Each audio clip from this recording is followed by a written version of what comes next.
Do you need to edit a PDF quickly? You can do it directly in Microsoft Word. Start by opening Microsoft Word. Go to the File tab and select Open.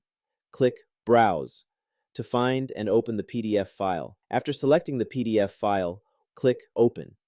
Word will display a message that the PDF needs to be converted into an editable document. Click OK to continue. Give Word a moment to convert the file. Once the conversion finishes, the PDF is editable in Word. Now you can edit the content as needed. For example, change text or adjust fonts. When editing is completed, go to the File tab, click Save As to save the changes made. Choose the location where the file should be saved. Open the Save as Type drop-down menu. Select PDF to export it as a PDF, or choose Word document to keep it editable. Click Save to finish. That's it. Your PDF is now editable in Microsoft Word and saved in the format you prefer. Like this video and subscribe for more quick and useful tutorials.